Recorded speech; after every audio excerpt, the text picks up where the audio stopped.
Are you scared? Are you scared to push the go button for homeschooling? Are you scared to death to start homeschooling? I know what you're feeling. Don't be pushed around by the fears in your mind. Be led by the dreams in your heart. That's a quote from Roy T. Bennett. And that is what this video is about. Let's start 22 years ago, once upon a time. We had just moved to a new place, a new state even. And I met a family that changed my whole perspective of homeschooling. They were homeschoolers. This is back in the early 90s. And it was not very popular, or like I said, not very many people were doing it. I loved how their family was, and their children, especially their teenage kids, were just amazing. Their younger children were my children's age, and so she invited me one day to go on a field trip with them. We all loaded up in her van, and I started the riddling of questions as we were driving to, I think we were going to a zoo or something. As we went through the day, I just kept coming back with questions. I was so intrigued and so curious. When we got back from the trip, she said, you know, Jana, come on in my house and let me just show you what we do. Let me just show you what everything looks like. Everything around was about learning. It was, you know, they had, their home wasn't very big, and they had 8 kids. And so they had to use their family room and their kitchen area as homeschool area. But it was just the feeling in the home that just intrigued me. And she said, you know, Jana, I just want you to know, if you really want to do this, you can do it. And I sat there and it just burned in my soul when she said that. And she gave me a little catalog that had all these places I could go buy curriculum, because that was one of my biggest questions. Well, where in the world besides the library do you get all the things for your kids, for their school? And then she just said, you know what, you'll figure it out. And I went home. We moved from that place, and when we moved, my fear blossomed. And I just was like, no, I just can't do this. This is too hard. I cannot do this. I went over and over all the reasons that I couldn't do it. So I talked myself out of it. I still kept the catalog, which is interesting. I put my first child into kindergarten. It broke my heart. It like literally ripped my heart in two. And then he went to first grade. First grade was bigger. I mean, he was gone all day. And I had 2 more little boys at home. And I made sure that I carved out time where I could go and help out at the school once a week. So I went there, I helped out the teacher. She was a phenomenal first grade teacher. And even though she was the best teacher and she was amazing, there was just the aspect of the public school scene, the public school this and that, that I just became very disenfranchised with. So the first year of first grade was over, and it was now time to go to second grade.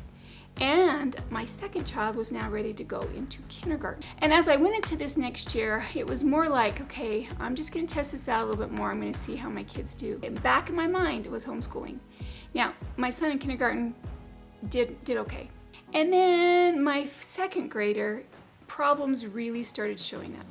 I could not go and be in the schools because I had another baby. So now I had 4 little ones, second grader, kindergartner, a 3-year-old, and an 18-month-old. So I had a lot of kids, and I couldn't really go and see what was going on or help. The teacher was older, and she was a 10-year teacher. Because she was older, she was a little bit more irritable, a little more cranky, a little bit more like, this is just a job. Now, I am grateful for teachers, but when you get one of those bad teachers for your children at young, impressionable ages, that's what turned me to really get serious about homeschooling and thinking about it. We had a computer, and so I could research and I could find people what they were talking about. And all those feelings came back up from that first homeschool family that I met. And it was, I think the time is now. I think it is something that I need to do. And my feeling that we had to homeschool wasn't necessarily just for this first child. It was the bigger picture of, this is what our family is going to do. This is a lifestyle that we are going to choose. I never really talked about it with my husband, just a couple things here, because he knew that family and he would have comments about it and about homeschooling, and he really wasn't on the side of homeschooling. And so I went to him and I just said, I'm having these feelings, and I really think I need to homeschool our kids. And he kind of was like, okay, well, let's just talk about this. So we talked about it. I start praying of how to do this and where to go and to have people come into my life to help me, because there wasn't YouTube. We didn't have YouTube. I had a couple little, blogs. And so I was just going along thinking, please help me. If this is what I need to do, please make a way. Well, there was a way, and it was by another family moving into the church that we belonged to.